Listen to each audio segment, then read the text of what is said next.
We're tracking two new storms near Florida and Mexico as communities along the Gulf Coast deal with major flooding from Tropical Storm Alberto. That was the first named storm of the season, which weakened after making landfall in Mexico yesterday. Dave Malkoff has been tracking the storm this week from Corpus Christi, Texas, and joins us now. Dave, it looks even worse than it did yesterday when we spoke to you.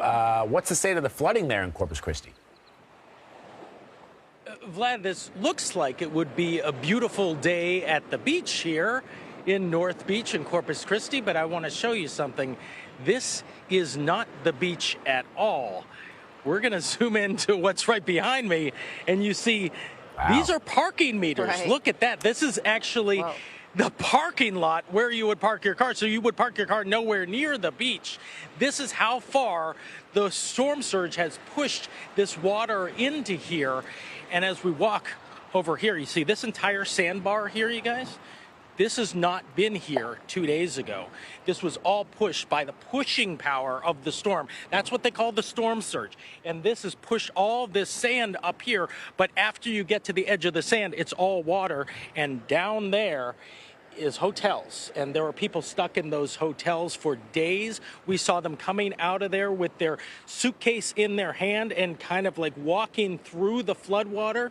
This is day 3, you guys, day 3 of massive flooding here in North Beach and in other parts of Corpus Christi, and also up as far north as Galveston. So no matter where you go, we are still seeing flash flooding and also all sorts of remnants of this tropical storm that was nowhere near us. Remember, the tropical storm was 300 miles away from us, and it did this. So we're not just talking about heavy rain and storm surge. There's also a tornado? There were actually two. There were two tornadoes 25 miles north of here. They were both rated EF0. Now, on the enhanced Fujita scale, it goes from 0 to 1, 2, 3, 4, 5, with 5 being the highest. So this was barely a tornado, but it was a tornado. There were 2 of them.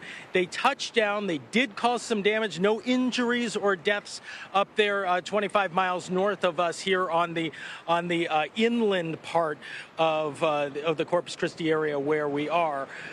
But it is a tornado that's spun up from this storm. So remember that when these outer bands come out, it's not just a hurricane or tropical storm, but they can also spin up tornadoes. So you've got localized spinning in there. So there's all sorts of dangers in these. And talk to us about the 2 new storms that are brewing, Dave. I don't want to. Can I not? That's good. I would like to. Can I just have cognitive dissonance and not talk about those? That's what a lot of people want to do. But we do have 2 systems that the National Hurricane Center are looking at. Those are storms that are in the Yucatan, and there's another one that's off the Florida, Georgia, South Carolina coast, and we've been watching those for a couple days, and those are now at 50% possibility of development in the next 48 hours. So the folks here in the Gulf and the folks on the East Coast, they are looking at a very, very active hurricane season. We are just at the A storm. Those would be the B and C storms if they do develop. And there's a 50-50 shot that that happens within the next couple days. All right, Dave, thank you very much.